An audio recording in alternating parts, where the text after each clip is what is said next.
तो गाइज मैं हूं अंकित और आप देख रहे हैं रेसलिंग फैंस नेटवर्क। शुरू करते हैं गाइज अपनी बातों को हम लोग सबसे पहले सेथ फ्रीकिन रॉलिंस से। तो भाई क्या सेथ रॉलिंस के लिए न्यू थीम सॉन्ग एक्चुअली में आने वाला है। कल रात में मैंने आपके साथ एक न्यूज़ शेयर करी थी जहां मैंने आपको दिखाया था कि इंटरनेट पे एक थीम सॉन्ग सेथ रॉलिंस के नेम से सरफेस हो रहा है, जिसको लोग काफ़ी पसंद भी कर रहे हैं एंड कह रहे हैं कि यही होने वाला है रॉलिंस का न्यू थीम सॉन्ग। कुछ कह रहे थे ये हील टर्न के लिए होगा, उसमें बेसिकली बहुत सारे वोकल्स थे। मैंने आपके साथ वो थीम शेयर भी करा था, ट्विटर पर आपने देखा होगा तो आप जान गए होगे।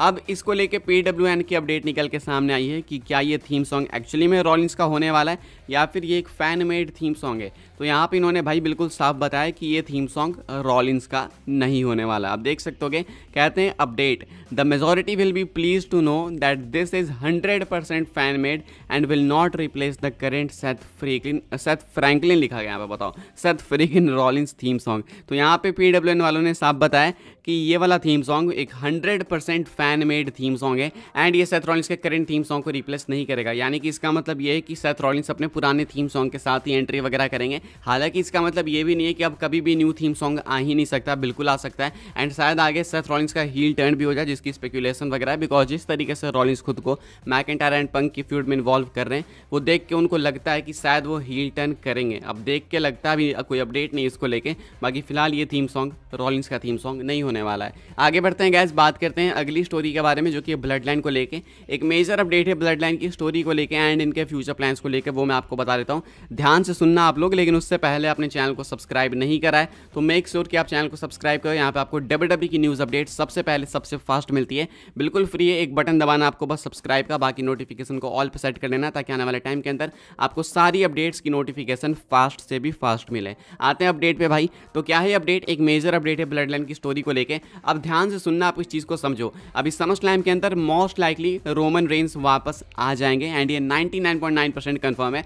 इनफैक्ट अगर मैं आपको एक चीज़ बताऊं तो अभी जस्ट मैं उठा थोड़ी देर पहले, लेट उठा मैं आज थोड़ा, इसलिए वीडियो भी लेट आएगी। तो मैं रोमन रेंस के सपने को देख रहा था, मैंने देखा कि समरस्लैम में रोमन की वापसी हो गई है। मैं काफ़ी रेयरली देखता हूँ WWE के सपने, लेकिन मैंने जो सपना देखा आज, भाई क्या ही बोलो, मैं डरावना था। मैंने देखा रोमन आते हैं, लड़कियों की तरह 2 चोटी करके आते हैं, अपने पुराने वेस्ट में आते हैं। मुझे इतनी हंसी आ रही है ना भाई, मैं क्या बताऊँ। तो खैर इसका मतलब है कि रोमन कन्फर्म है। अब तो देखो भाई, सपने भी आ रहे हैं, ठीक है। समरस्लैम के अंदर रोमन के आने के चांसेस हैं, हमने देखा। अब रोमन आएंगे तो मोस्ट लाइकली उनके साथ आने वाले हैं जिमी ऊसो भी। अगर वहाँ पे नहीं आते हैं तो शायद अगले स्मैकडाउन में जिमी ऊसो हो जाएंगे एंड रोमन, जिमी, जे ये सब एक साथ आ जाएंगे। यानी कि OG ब्लड लाइन कुछ हफ्ते के अंतराल के अंदर एक साथ आ जाएगी। इसके बाद मोस्ट लाइकली रोमन रेंस का एक सिंगल्स मैच होगा सोलो सिकोआ के अगेंस्ट। ये हो सकता है बैड ब्लड के अंदर। बैड ब्लड में पॉसिबली रोमन एक सिंगल्स मैच में कंपीट करेंगे। मुझे नहीं लगता है कि बैश इन बर्लिन में रोमन कंपीट करेंगे। वहाँ पे मुझे लगता है कि गुंथर एंड लुडविग काइजर वगैरह हेवीली फीचर्ड होंगे। रोमन के चांसेस हैं कि वो भाई बैड ब्लड में सोलो सिकोआ को सिंगल्स मैच में फेस करेंगे। देन आएगी बारी सर्वाइवर सीरीज की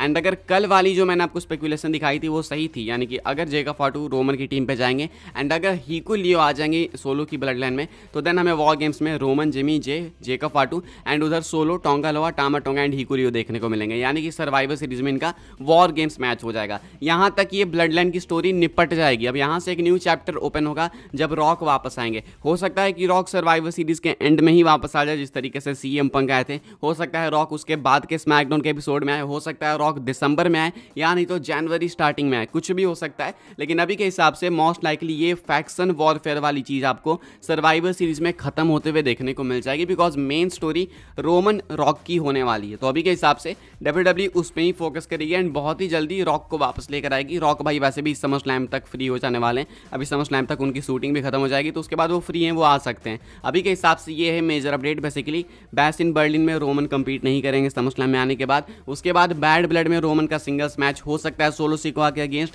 देन सर्वाइवर सीरीज में वॉर गेम्स मैच में होंगे वो। उसके बाद ये चैप्टर क्लोज, उसके बाद रॉक आएंगे, वो रोमन के फेस टू फेस आ सकते हैं। हो सकता है सीधा सर्वाइवर सीरीज के एंड में, या नहीं तो उसके बाद के स्मैकडाउन में, नहीं तो दिसंबर जनवरी कभी भी ये चीज़ हो सकती है। ये कुछ अपडेट भाई ब्लड लाइन की करंट स्टोरी लाइन को लेकर। थोड़ी लंबी हो गई, लेकिन ये इसी तरीके से मैं आपको सबसे ईजिली समझा सकता था। आगे बढ़ते हैं गैस, बात करते हैं अगली स्टोरी के बारे में, जो कि जॉन सीना को लेके एक शॉकिंग चैलेंज मिला है जॉन सीना को। भाई अब किसकी तरफ से मिला है? तो जो हेनरी की तरफ से। जो हेनरी तो पीछे लग गए भाई, बिल्कुल कम्पीट करना ही चाहते हैं जॉन सीना से। अभी होने क्या वाला है भाई, स्लैमवर्सिटी में जो हेनरी फेस करने वाले हैं मूस को उनकी TNA वर्ल्ड चैंपियनशिप के लिए। एंड अगर जो हेनरी वहाँ पे जीत गए तो जो हेनरी कहते हैं प्रेस इवेंट के अंदर कि अगर वो जीत गए तो वो जॉन सीना को कॉल आउट करेंगे। आप देख सकते होगे जो Henry says that when he wins the TNA world championship at Slammiversary he might turn to the camera and call out John Cena. इन्होंने साफ कहा है कि वो कैमरा की तरफ मुड़ के जॉन सीना को कॉल आउट करेंगे। अब बहुत अच्छे खासे चांसेस हैं कि भाई जो हेनरी TNA के वर्ल्ड चैंपियन बनेंगे। इसके पीछे का मल्टीपल रीजंस है। एक तो कि जो हेनरी काफ़ी ओवर हो चुके हैं, WWE के टेलीविजन पे आ चुके हैं, एंड अगर वो चैंपियन बन जाएंगे एंड देन WWE उनको अपने टेलीविजन पे बुलाएगी तो TNA की वर्ल्ड टाइटल भाई WWE के टेलीविजन पे फीचर होगी। तो ये मास्टर प्लान हो सकता है एंड शायद जो हेनरी जीत जाएंगे। अब इमेजिन करो जो हेनरी जीतने के बाद एक्चुअली में जॉन सीना को कॉल आउट करते हैं तो क्या आपको ये चीज़ पसंद आएगी? क्या आप देखना चाहोगे जॉन सीना को इसका रिस्पॉन्ड करते हुए? कॉमेंट करके बताना जरूर से। आगे बढ़ते हैं गाइस, बात करते हैं अगली स्टोरी के बारे में जो कि लिव मॉर्गन को लेके। तो भाई लिव मॉर्गन ने कमेंट करा है कस्टडी ऑफ डोमिनिक वाले मैच के ऊपर। हालांकि ये वाला मैच अभी ऑफिशियल वगैरह कुछ नहीं हुआ है, लेकिन फैंस इसको चाहते हैं कि लिव मॉर्गन और रिया रिप्ली आपस में कंपीट करें फॉर डोमिनिक मिस्टीरियो। अब ऐसा बहुत टाइम से आप लोग सुन रहे होगे कि फैंस चाहते हैं। इसके ऊपर लिव मॉर्गन क्या कहती है मैं आपको बता दूं। कहती है रिसेंट एक इंटरव्यू के अंदर, I want to win Dominik the old fashioned way. I don't want to win him in a match. I want him to see what I bring to the table because I see so clearly what he brings to the table. कहती हैं कि मैं Dominic को old fashioned वे में जीतना चाहती हूँ। ऐसा नहीं कि मैं उसे मैच में जीत रही हूँ, कोई सामान थोड़ी है। कहती हैं आगे कंटिन्यू करते हुए कि मैं चाहती हूँ कि वो मेरे अंदर देखे चीज़ों को कि मेरे अंदर क्या खासियत है, बिकॉज मैं देख सकती हूँ कि उसके अंदर क्या खासियत है एंड हम एक दूसरे को क्या क्या कितना कुछ दे सकते हैं। अब यही जाने भाई क्या लेने देने की बात हो रही है यहाँ पे। लेकिन लिव मॉर्गन मैच के लिए, ये कस्टडी ऑफ डोमिनिक वाले मैच के लिए रेडी नहीं है, उसके लिए ज़्यादा वो इंटरेस्टेड साउंड नहीं करती हैं। आगे बढ़ते हैं गाइस, हम लोग बात करते हैं अपनी नेक्स्ट एंड फाइनल स्टोरी के बारे में जो कि है Braun Strowman and white six को लेके।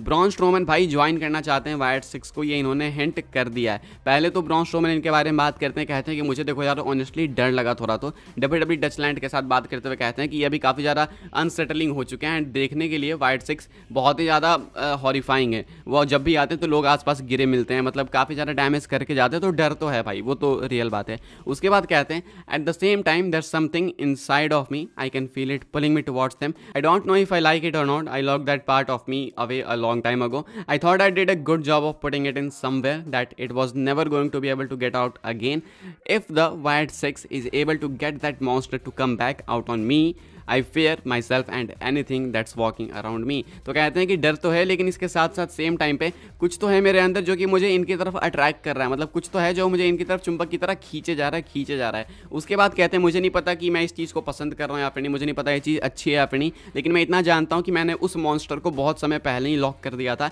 यानी कि अपने अंदर दबा दिया था एंड मैं नहीं चाहता कि वो कभी भी निकल के सामने आए। लेकिन अगर वाइट सिक्स एबल है उसको बाहर निकालने में तो देन बिलीव मी, मैं खुद से खुद के लिए डरता हूँ एंड मैं उन सब के लिए डरता हूँ जो कि मेरे आसपास इर्द गिर्द घूमेंगे। तो ये इंटरेस्टेड तो दिख रहे हैं भाई वाइट सिक्स ज्वाइन करने में, दिखाते हैं कि हाँ भाई एक स्लाइट पॉसिबिलिटी है कि शायद आने वाले टाइम के अंदर हमें वाइट सिक्स में देखने को मिल जाए। फिलहाल गाइस इस वीडियो के लिए बस यही कुछ न्यूज़ अपडेट्स थी। आई होप सो आपको इन्फॉर्मेशन मिली हो तो वीडियो को लाइक करें, शेयर करें, सब्सक्राइब करें चैनल को, ताकि आने वाले टाइम के अंदर आपको और भी ऐसी WWE की न्यूज़ अपडेट्स जानने को मिलते रहे। फॉलो कर सकते हैं आप लोग मुझे इंस्टाग्राम एंड ट्विटर पर, लिंक आपको मिल जाएगी डिस्क्रिप्शन में। ज्वाइन कर सकते हैं व्हाट्सएप चैनल को, उसके भी लिंक है डिस्क्रिप्शन में। मिलते हैं अपनी नेक्स्ट ऑफर काफ़ी इंटरेस्टिंग वीडियो में।